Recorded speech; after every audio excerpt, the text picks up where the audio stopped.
बकरी बाजार के बिल्कुल लगा हुआ है। हर दिन वहाँ सैकड़ों हजारों बकरियों को हलाल करने के लिए खरीद बिक्री होती है।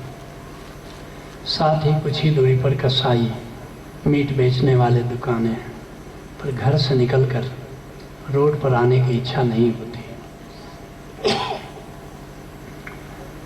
कभी बाजार में जाना हिंसा के बीच असहाय होकर देखने से बचने के लिए करुणावान संत को क्या करना चाहिए, मार्गदर्शन करें। वही जगह मिली थी तुमको रहने के लिए।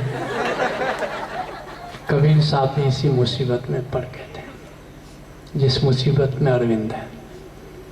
कबीर साहब ने एक दिन बड़ा दुखी होकर के लिखा है, कबीरा तेरी झोपड़ी गल कटियन के पास। कबीर जा रहे थे तो चारों तरफ कसाईयों का मोहल्ला था। कबीर क्या भाग्य लेके आया है, कबीरा तेरी झोपड़ी गल कटियन के पास। फिर उनके भीतर से परमात्मा बोला, क्या बोला, जैसा करे वैसा भरे, तू क्यों हो तू दास। अरे कबीर तू क्यों उदास होता है। जो बकरी का गला काट रहे उनका गला काटा जाएगा, अगले जन्म में काटा जाएगा, निश्चित काटा जाएगा। कर्म बंद बन रहा है। जो लोग गला काट रहे हैं उनका कर्म बंद बन रहा है। सदाना एक संत भक्त हुए तो राजा को मीट सप्लाई करते थे। तो राजा का ऑर्डर आया कि जाओ सदाना कसाई से बोलो कि हमें किसी दरबारी ने चढ़ा दिया कि हुजूर आप मीट तो खाते रहे हैं, कभी आप खस्सी का जननेंद्रिय का मीट खाए हैं। तो राजा ने कहा ना, तो उसके जैसा टेस्टी तो मीट होता ही नहीं।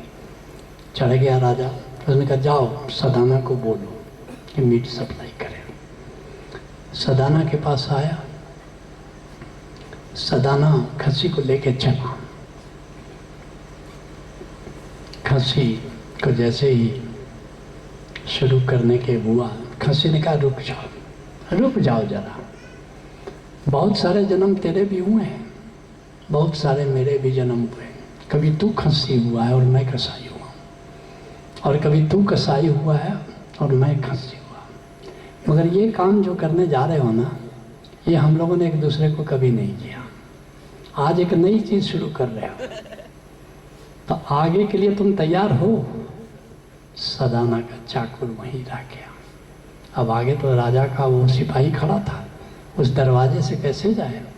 सदाना पीछे के दरवाजे से निकल गया और जाकर के संत हो गया सदाना। जैसा करे वैसा भरे, अरविंद तू क्यों हो तू दास। मौज कर।